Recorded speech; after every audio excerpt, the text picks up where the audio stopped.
Beyond Meat, trading under the ticker BYND, is currently sitting at 1.06 US dollars, marking a significant drop today of 5.16% or nearly 6 cents per share.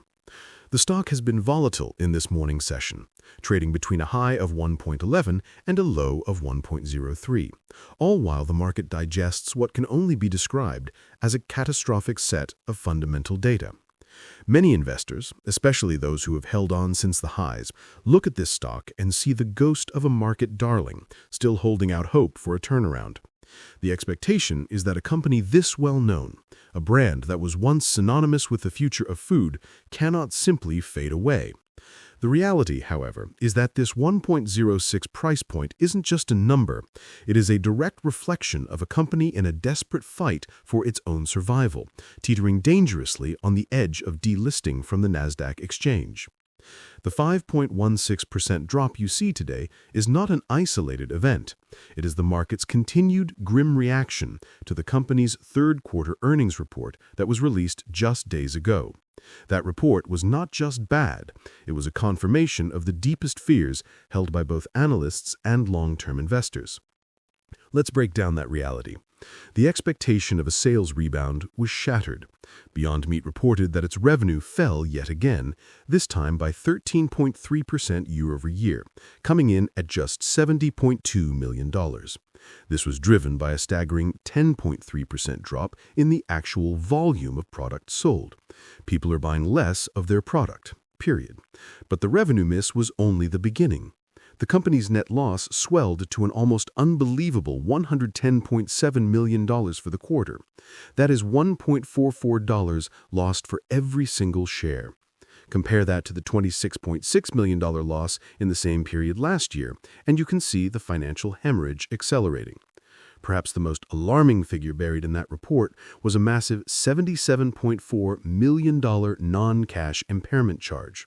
In plain English, the company was forced to admit that its own long-lived assets, factories, equipment, were not worth what they had been claiming on the balance sheet. This admission was so severe that it has reportedly triggered a securities fraud investigation looking into whether the company was inflating the value of these assets all along. This is the reality behind today's trading.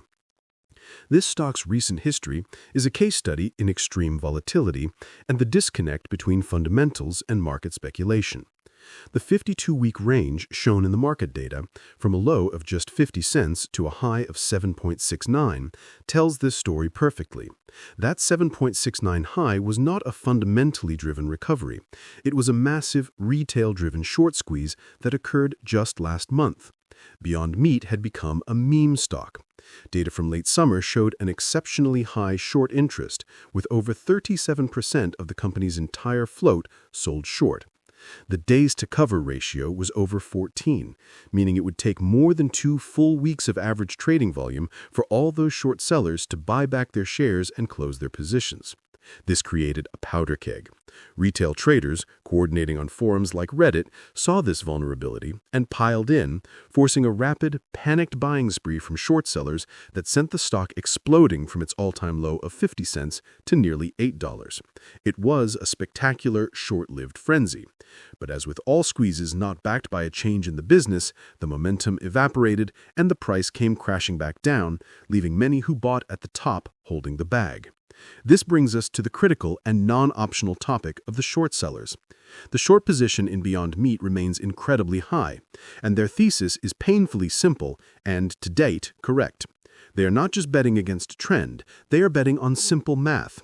They see a company with collapsing revenues as consumers under inflationary pressure pivot back to cheaper animal-based proteins or other private label competitors.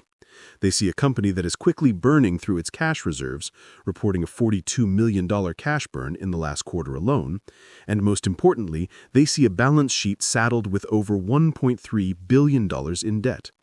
The short thesis is that Beyond Meat will not be able to service this debt and will run out of cash, rendering the equity worthless. For any investor, it is crucial to understand how to track this.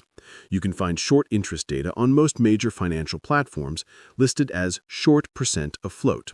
When you see a number above 20%, it is considered high. Above 35% is extreme.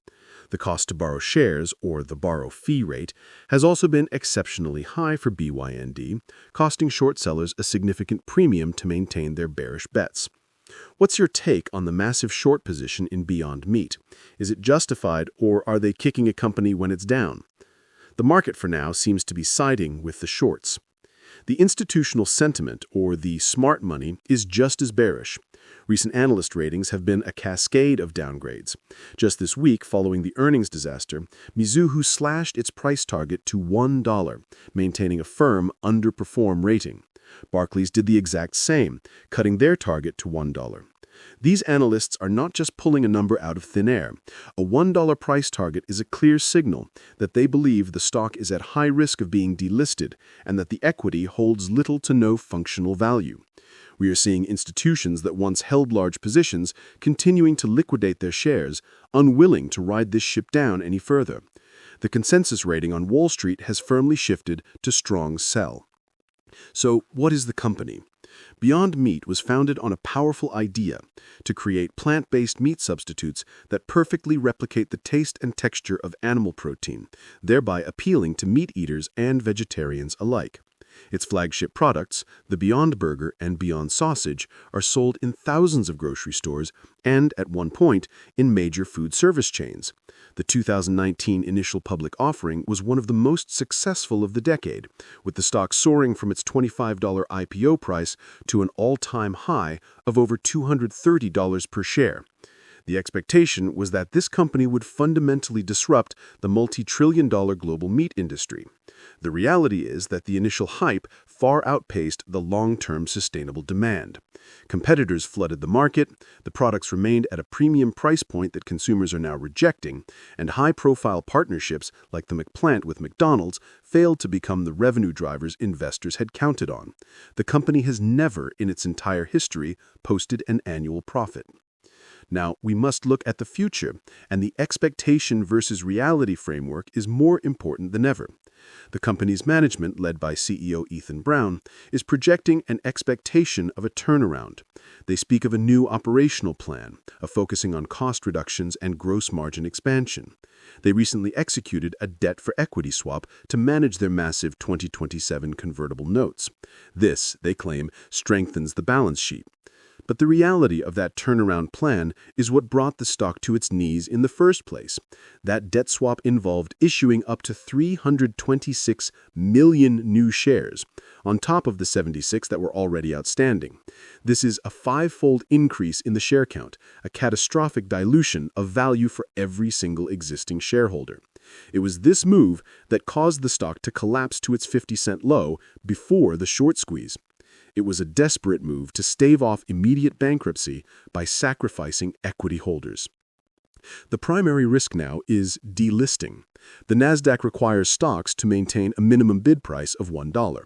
Beyond Meat is currently trading at 1.06. If it closes below $1 for 30 consecutive business days, it will receive a delisting notice. This would be a devastating blow, forcing many institutional funds to sell by default and relegating the stock to the over-the-counter markets. The company's only recourse at that point would likely be a reverse stock split, a cosmetic move that consolidates shares to boost the price, but does nothing to fix the underlying business. The catalysts for a positive turn are few and far between. The company would need to simultaneously halt its cash burn, reignite double-digit revenue growth in a market that is rejecting its products, and manage its billion-dollar debt load, all while under the cloud of a securities fraud investigation. Comment below if you think Beyond Meat can pull off a turnaround in the next 2 years, or if this is the end of the line for them as a public company. In conclusion, the story of Beyond Meat has shifted from one of market disruption to one of financial distress. The initial expectation was a clean, sustainable future of food, a high-growth tech company in a food wrapper. The reality, as reflected by today's 1.06 price, is a business with collapsing demand, evaporating cash, crippling debt, and now serious questions about its accounting. The massive short interest reflects this grim reality, and the recent meme stock squeeze was nothing more than a speculative gasp in a long-term downtrend. The company is no longer fighting for growth, it is fighting for solvency.